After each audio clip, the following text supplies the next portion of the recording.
1 வீக்காக செம்ம கிரேவிங். அதுவும் இந்த ப்ரௌனி மேலே எங்கேருந்து தான் இவ்வளோ பாசம் வந்துச்சுன்னே தெரியல. திடீர்னு எனக்கு அந்த ட்ரிபிள் சாக்லேட் ப்ரௌனி சாப்பிடணும்னு ஆசை. ஆனால் இது சீரியஸாக ஒரு அன்பிளான்டு தான். ஏன்னு கேட்டிங்கன்னா, அப்போ தான் ஒரு 5 மினிட்ஸ் 2 மினிட்ஸ் முன்னாடி தான் அந்த வீடியோ பார்த்தேன். சும்மா எதிர்காப்பில் போகிற வழியில் பார்த்தேன். இங்கே ஒரு ஷாப் இருக்குதுன்னு போட்டிருந்துச்சு.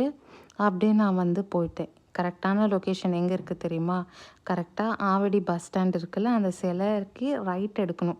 அந்த எஸ்எஸ் ஹைதராபாத்லாம் இருக்குல்ல, அங்கே திவ்யம் ஹோட்டல் கீழே தான் இந்த ஷாப்பு.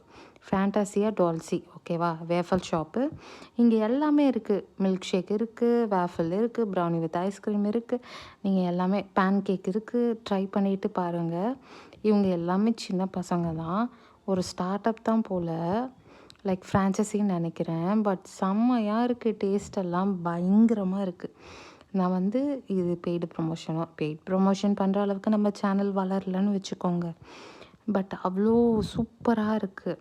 நான் போன வீடியோ ஒன்று போட்டிருப்பேன், அண்ணா நகர் ஃபுட் ஸ்ட்ரீட்டில். இந்த ட்ரிபிள் சாக்லேட் 190 200 கிட்ட வந்துச்சு, ஓகேவா? பட் இங்கே வந்து அவ்வளோ கம்மி. இவங்க வீடியோ எடுக்கவும் நல்லா கோஆப்ரேட் பண்ணாங்க.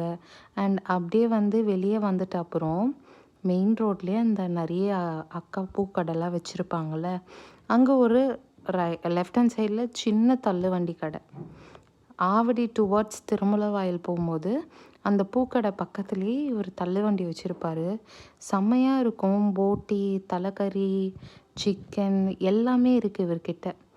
சாப்பிட்டு பாருங்கள், பக்காவாக இருக்கும். அண்ட் அதுக்கப்புறம் ஏன் நான் இப்படி வீடியோ எடுக்கும் போது முழிக்கிறேன்னு பார்க்காதீங்க. அவன் வீடியோ எடுக்கிறானா இல்லையான்னு செக் பண்ணிக்கிட்டேன், அவ்வளோதான். ஸோ அடுத்த வீடியோவில் பார்க்கலாம். சப்ஸ்கிரைப் பண்ணிவிட்டு பாருங்கள், ஓகேவா?